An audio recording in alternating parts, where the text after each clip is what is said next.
আসসালামু আলাইকুম ওরহমতুল্লাহি ওয়াবারাকাতু। প্রতি বছরের ন্যায় এবার আমরা আমাদের স্কুল থেকে শিক্ষা সফর আয়োজন করেছিলাম।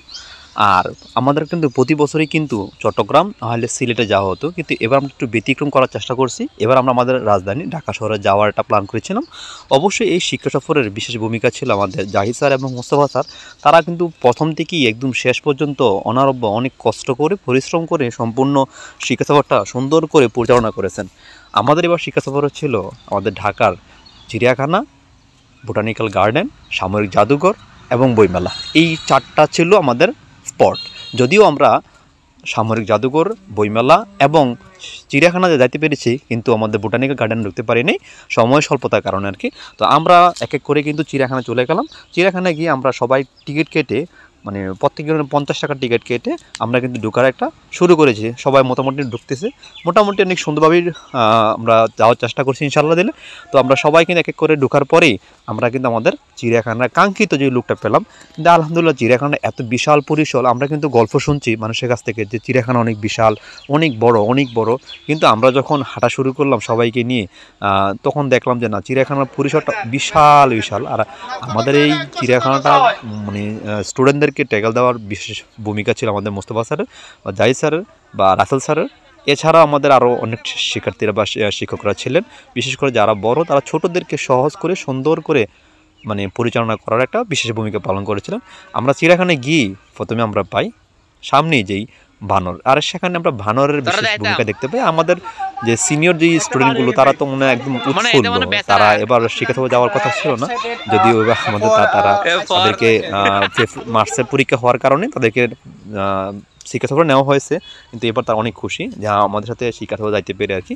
আমরা তারপরে যে স্পটটা ছিল সেটা ছিল আমাদের বক, কাক বিভিন্ন ছিল। তারপরে আমাদের যে স্পটটা ছিল সেটা ছিল সজারু আর কি, দেখতে অনেকটা ইঁদুরের মতো কিন্তু বিশাল আকৃতি দেহে সজারু।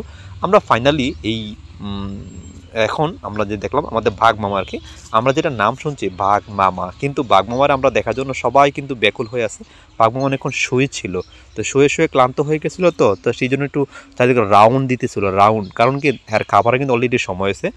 আমরা কিন্তু বাঘ কিন্তু জানি যে গোস্ত খায়, কাঁচা গোস্ত খায়, কিন্তু কখনো দেখি নাই। তো আজকে আমরা ভিডিওতে কাঁচা গোস্ত যে বাঘ খায় সেটা অবশ্যই দেখবো। বাঘ কিন্তু অনেকক্ষণ রাউন্ড দিতেছে, কারণ সে কিন্তু বুঝতেছে যে তার খাবারের সময় হয়েছে, মানে ক্ষুধা লাগছে যে এরকম বুঝাইছে। তো সবাই কিন্তু আমরা আশেপাশে যেই চারপাশে সবাই কিন্তু মানে এক প্রকার ধৈর্য সহকারে তাকিয়ে আছে কখন বাঘের গোস্ত খাবে, কখন দেখবে, মানে সবাই কিন্তু এক প্রকার অন্যরকম আর কি। আর বাঘ কিন্তু সেই তার মতো করে অন্যরকম ঘুরতেছে, আর সবাই তো মোটামুটি আলহামদুলিল্লাহ চারদিকে অনেক রাউন্ড দিকে, আর এদিকে মোটামুটি বাঘ মামার গোস্ত চলে আসছে, কাঁচা গোস্ত যেটা বলা হয় আর কি। তো কাঁচা গোস্ত আলহামদুলিল্লাহ এই দেখেন একদম টাটকা, মানে ফ্রেশ, এখানে কোনো প্রকার ডুপ্লিকেট নাই রে ভাই, একদম ফ্রেশ। আর এই বাঘ মামারে পরিচালনা করার জন্য দুজন ব্যক্তি আছে, তারা নাকি এইটার বাঘটা জন্ম থেকেই এখানে তাদেরকে লালন পালন করে আসতেছে আর কি। তো বাঘটাকে পাশে খাঁচা নেওয়ার জন্য একটা খাঁচা আছে, এখানে খাঁচা দুইটা আছে। এখন যে বাঘটা যেখানে দাঁড়িয়ে আছে বা শুয়ে আছে এটা হলো একটা খাঁচা, আর পাশে আরেকটা খাঁচা আছে, এটাকে বাঘটাকে ওই জায়গায় নেওয়ার জন্য আর কি। বাঘটাকে একটা সিস্টেম করে পাশে খাঁচাতে নেওয়া হয়, সেখানে নেওয়ার পরে তারপরে এই খাঁচাতে মানে গোস্তটা দেওয়া হবে আর কি। বাঘ তারপরে খাঁচা খুলে দিলে এখানে এসে বাঘটা খাবে আর কি।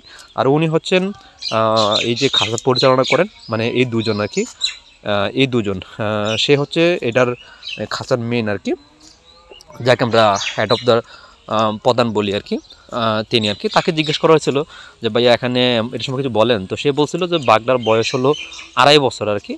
আর 2.5 বছর মানে জন্ম থেকেই কিন্তু তারা বাঘটাকে পরিচালনা বা সেবা যত্ন বা লালন পালন করে আসছিল।